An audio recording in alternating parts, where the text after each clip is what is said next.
السلام عليكم ورحمة الله تعالى وبركاته. أعزائي المتابعين، كنشكركم بزاف على المشاهدة، ونتمنى أنكم تزيدوا تفاعلوا مع القصص الواقعية اللي كنحكي لكم منها، اللي كناخذوا بزاف د العبر. فضلا وليس أمرا تشاركوا في القناة باش يوصلكم إن شاء الله كل جديد.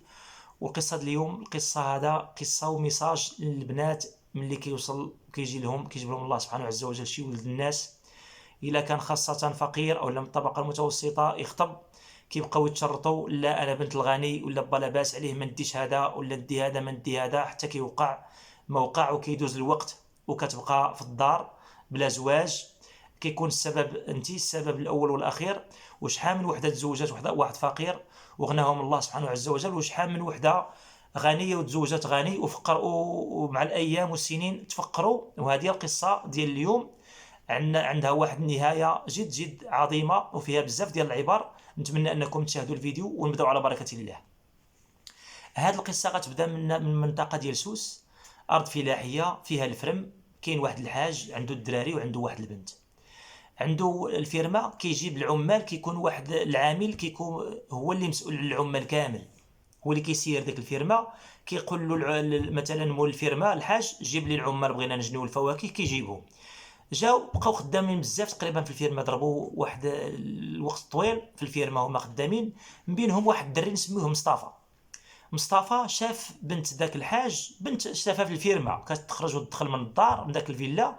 قال انا هاد البنت عجبتني، بغيت نتزوج بها على سنة الله ورسوله. ما عرفها لا بنت الحاج ولا طمع فيها، هو باغي يتزوج. قالها لذاك السيد اللي كيجيبهم تما الفيرما للخدمه، قال له انا بغيت نتزوج ذاك البنت عجباتني، واش عارف باها؟ قال له هذيك راه بنت الحاج اللي خدامين حنا معاه. قال له هضر معاه الا بغى يزوجني بها، انا باغي نتزوج بها على سنه الله ورسوله. مشى قالها للوالد ديالها، قال له انا غادي ندير واحد المأدوبه ديال العشاء ان شاء الله، وغادي نعرض الخاي. عندي واحد الاخ وولادو والاصدقاء ديالي، ونعرض لك انت وجيب معك داك الدري، والا بغات البنت ديالي ان شاء الله الساعه نديروا الخطوبه وتزوجوا، وانا ما نزيدهم الا ما نطلب لهم الا الخير. هذا الراجل ما قالش العيب، وخا لاباس عليه متواضع.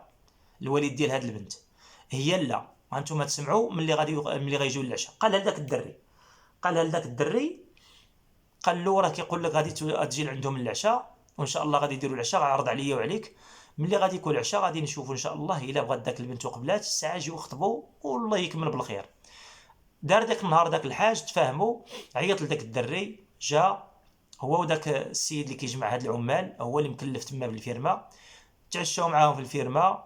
قالوا لذاك البنت، قالت لهم انا ما نقدرش نتزوج، انا نتزوج بخدام عندنا في الفيرما، ما يمكنش. انا بنت الحاج فلان بن فلان، نتزوج انا بشي واحد اللي هو من السهم ديالي فحالي فحالو، حتى هو با عنده الفرم ولا لاباس عليه، المهم انا ما نتزوجش انا بخدام. ما قبلاتش. شاف حالته داك الدري مصطفى، هو ومعاه داك اللي كيجمع العمال، داك الباترون ديالو، خرجوا بحالهم. رجع للخدمه ديالو. قال الله سبحانه عز وجل، هنا كيقول لنا الله سبحانه عز وجل، وهذا المصطفى راه منهم، الانسان كيصبر وكيحتسب على الله سبحانه عز وجل. الله سبحانه عز وجل كيقول لنا وعسى ان تحبوا شيئا وهو شر لكم، وعسى ان تكرهوا شيئا وهو خير لكم، والله يعلم وانتم لا تعلمون. صدق الله العظيم في القران الكريم. هاد الدري هذا هكا دار.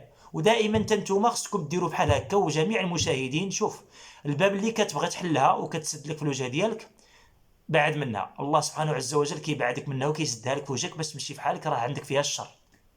دائما كن فيكم هاد الخصال، وديروا بهذا المعنى هذه، وديروا بهذه الايات القران الكريم. ما عمر خصكم شي خير في الدار ديالكم ولا في الحياه ديالكم ولا في المستقبل ديالكم باذن الله تعالى. هاد الدري رجع للخدمه ديالو، ما تالم، ما قال حتى شي حاجه، ما كتبش، اللي دار الله هي اللي غتكون. رجع للخدمه ديالو كيخدم عادي. خاد مول الفيرما كان تعشى داك الليله تما، وعنده ثلاثه ديال البنات. قال داك السيد اللي كيجمع كمال والاصدقاء ديالو داك الباترون، قال له وداك الدري اللي بغى يتزوج، واش عنده الغرض يتزوج نزوجو بنتي؟ قال له سولو. قال له شوف راه السي كمال، راه داك خادم الحاج اللي مشيتي تخطب بنته وما بغاش تتزوج، هذا كيقول لك راه اجي شوف وحده من البنات ديالي اللي تفاهمتوا انت وهي، يكملكم هو غير بالخير. قال له هو واش نيشان؟ قال له كيما كنهضر معاك راه قالها لي الوالد ديالها. رجع قالها لهذاك، قال له سير دير معاه النهار ورد عليا. مشى لعند داك الحاج، خاه ديال داك الحاج مول الفيرما، حتى هو عنده الفيرما وحتى هو السيد لاباس عليه، ولكن هذا ولادو كاملين كيسمعوا الهضره ديالو، خصوصا لا البنات ولا الدراري. المهم عنده الذريه صالحه، نسال الله الذريه الصالحه. للجميع ان شاء الله. قالها له، دار معاه النهار، قال له غادي تجي تشوف الاول ان شاء الله، ولا تفاهمتوا ما نكمل لكم، نتمنى لكم غير التوفيق. الساعه رجع جيب الوالدين ديالك وخطب. جاو تعشاو معاهم، شاف وحده من داك البنات ديالو، اختار وحده منهم، قال له نتزوج بها على سنه الله ورسوله. قال داك البنت ديالو وبنتي واش تزوج به؟ قالت له نتزوج بها با الا بغيتي انت نتزوج به. قال له انا راني باغي، والدري راه معقول، وسولت عليه السيد طيب الله يعمر هذا. قالت له كما قلتي نتزوج به على سنه الله ورسوله. البنت ديالو مرضيه ودارت النيه، والنيه افضل من العمل. رجع جاب الوالدين ديالو، داروا واحد النهار، دا الخاتم، خطبها وتزوج بها على سنه الله ورسوله. بنت عمها حضرت في الزواج وفي العرس، بقات مستعجبه كيفاش انا هاد كمال اللي ما قبلتوش هي تزوجات به، ياك ما يكون تزوجات به ربما اني يقدر ما يبقاش يجوني الخطاب وغنكبر وغادي نبقى ربما بلا زواج وغادي.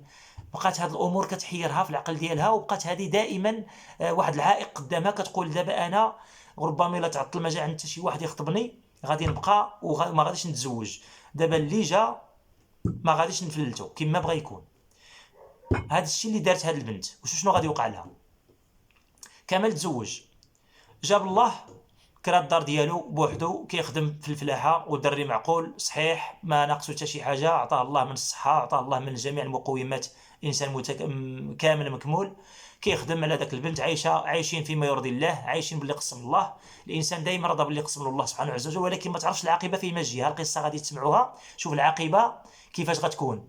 الانسان اللي فيه تقوى الله، والانسان اللي كيخدم بالنيه الخالصه، والانسان المتواضع. دائما الا كنتي متواضع راه ما يخصك حتى شي خير مع الله سبحانه عز وجل. ومن تواضع لله رفعه، ومن تكبر اذله الله. ولا دلك الله سبحانه عز وجل، واخا يكون عندك تريليونات من الملايير كتكون دليل، كتكون احقر الناس واخا يكون عندك. هاد كمال كرا الدار ديالو، جاب الله ملي تزوجوا حملات الزوجه، ولدات دري ذكر، ضربات واحد العامين، زاد عنده دري الثاني، بدات داك البنت كتحصر دابا عامين والعام الثالث وما جا حتى شي خطيب، وهي كانت عندها 25 عام، رجعت عندها 3 سنين هي 28 عام، ها هي كتكبر في السن، كتقول علاش يا ليتني وكنت تزوجت، هذا الغلط درتو وكنت كنتشرط. واللي كيتشرط دائما كيعيش العيشه شويه اللي هي عيشه معيشه ضنكه، نسال الله السلامه والعافيه. والانسان ما خصوش يتكبر، تكبرات عليه هي، قالت هذا خدام، ما انا ما نديش الخدام هذا، راه غيخدم كيخدم في الفرم وخدام عندنا في الفيرم، وانا ندي خدام، انا ندي شي واحد من السهم ديالي في حالي في حالو. بدات كتندم، بدات كيدخل معاها الندامه. كمال شنو دار؟ واحد المره شاف واحد السيد عنده شي كونطرا ديال برا باسبانيا، كان جامع شي بركه الفلوس، تفاهم معاه في واحد الكونطرا، شا منو الكونطرا، شرا داك الكونطرا، طلع داز القنصليه، دفع، وافقوا له على داك الكونطرا، عطاوه الباسبور، طبعوا له الفيزا، طلع في حاله لاسبانيا الفلاحه، خدم واحد العام في الفلاحه، رجع دار التجمع العائلي للزوجه ديالو، داك البنت باقي ما مزوجاش، دات كتفكر، قالت شوفوا كنت تزوجت بهاد كمال وكرزقني الله بالدراري، ودابا وكراه تاينه داني لاسبانيا. جاها واحد الخطيب كيخدم حتى هو في الفلاحه مع الوالد ديالها، تقدم لها يتزوج بها، قالت اللهم نتزوج ولا نبقى بلا زواج، تزوجت بها هذه المره بدون شروط، قالت لا سيدي غير نتزوج، ما نبقاش، ربما نبقى بلا زواج، بحال اللي كنقولوا في المجتمع ديالنا كتبقى بايره، نسال الله السلامه والعافيه. راه الانسان اللي ما تقدملوش شي واحد يحتسب على الله سبحانه عز وجل الاجر ديالو، دابا يجيب لك الله سبحانه عز وجل ما هو افضل وما هو احسن.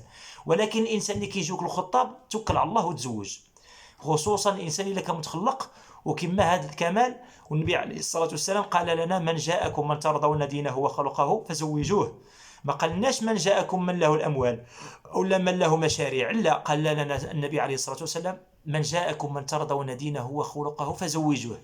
هكا هاد الدري هذا متخلق، ما يخصك معاه حتى شي خير باذن الله سبحانه عز وجل.